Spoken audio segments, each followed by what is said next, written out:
السلام علیکم۔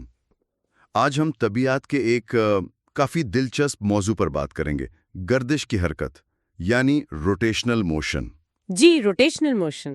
اور خاص طور پر یہ دیکھیں گے کہ جب کوئی چیز گھوم رہی ہو تو اس کی اپنی گھومنے کی رفتار، جس کو ہم اینگولر ویلوسٹی کہتے ہیں، اور اس چیز پر موجود کسی ایک نقطے کی سیدھی رفتار یعنی لینئر ویلوسٹی، ان میں آپس میں کیا تعلق ہے؟ بالکل، یہ ایک بہت بنیادی اور اہم تعلق ہے، خاص طور پر ایف ایس سی فرسٹ ایئر کے طلباء کے لیے۔ جی ہاں۔ جب بھی کوئی آپ کہہ لیں سخت جسم، ریجڈ باڈی، ایک محور، ایک ایکسس کے گرد گھومتا ہے تو اس کا ہر حصہ، ہر پارٹیکل ایک دائرے میں حرکت کرتا ہے۔ اچھا۔ تو آج ہم یہی سمجھیں گے کہ اس دائرے والی رفتار کا پورے جسم کے گھماؤ سے کیا تعلق ہے۔ چلیں اس کو سمجھنے کے لیے ایک مثال لیتے ہیں۔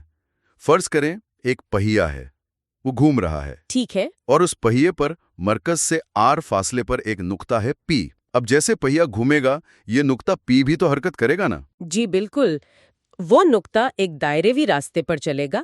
یہاں دو طرح کی رفتاریں ہیں، ایک تو ہے زاویائی رفتار یعنی اینگولر ویلوسٹی، اسے اومیگا سے ظاہر کرتے ہیں۔ اومیگا؟ جی جی۔ یہ بتاتی ہے کہ وہ پہیہ کتنا زاویہ یعنی اینگل کتنے وقت میں بدل رہا ہے، ڈیلٹا تھیٹا، ڈیلٹا ٹی۔ ٹھیک۔ دوسری ہے خطی رفتار، لینئر ویلوسٹی یعنی وی۔ یہ بتاتی ہے کہ وہ نقطہ پی خود اپنے دائرےوی راستے پر کتنی تیزی سے فاصلہ طے کر رہا ہے، ڈیلٹا ایس، ڈیلٹا ٹی۔ یعنی پی کی اپنی سپیڈ اس دائرے پر۔ بالکل، اور ان دونوں کو جوڑنے والی چیز ہے وہ فاصلہ آر، محور سے پی تک کا فاصلہ۔ اچھا، ماخذ میں ایک فارمولا دیا ہے کوس کی لمبائی، آرک لینتھ کا، ڈیلٹا ایس برابر ہے آر ڈیلٹا تھیٹا۔ یہ تو جیومیٹری ہے، یہ فاصلے اور زاویے کو جوڑتا ہے۔ جی ہاں۔ تو اس سے رفتاروں تک کیسے پہنچیں گے؟ بہت آسان ہے، دیکھیے اگر ہم اس مساوات ڈیلٹا ایس برابر ہے آر ڈیلٹا تھیٹا کو وقت کے وقفے ڈیلٹا ٹی سے تقسیم کر دیں دونوں طرف، ٹھیک ہے، تو یہ بن جائے گا ڈیلٹا ایس ڈیلٹا ٹی برابر ہے r theta delta t delta t. اب اگر ہم وقت کا وقفہ بہت بہت چھوٹا لے لیں، یعنی limit delta t tends to zero, instantaneous velocity کے لیے، بالکل، تو ڈیلٹا آر ڈیلٹا ٹی بن جاتا ہے فوری خطی رفتار وی، اور ڈیلٹا تھیٹا ڈیلٹا ٹی بن جاتا ہے فوری زاویائی رفتار اومیگا۔ تو پھر تو ہمیں وہ تعلق مل جاتا ہے v is equal to r omega. یہ ہے وہ مساوات جو ان دونوں رفتاروں کو جوڑتی ہے۔ v is equal to r omega. واہ!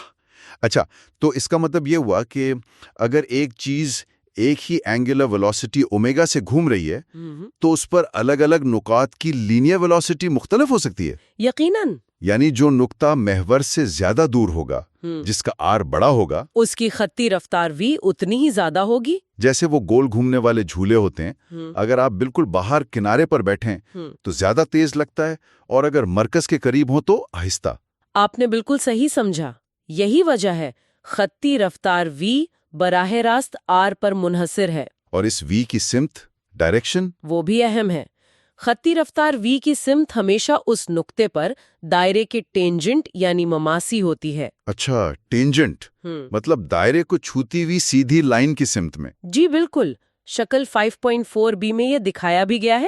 اور ایک اور دلچسپ بات، جی، جس طرح یہ v is equal to r omega ہے، اسی طرح لینئر موشن اور اینگولر موشن کی دوسری مساواتیں بھی ایک جیسی ہیں، جیسے فاصلے، اسراء وغیرہ کی، ان میں بھی ایک مماثلت پائی جاتی ہے۔ اچھا، یعنی فزکس کے اصول مختلف طرح کی حرکت میں ایک جیسے ہی کام کرتے ہیں۔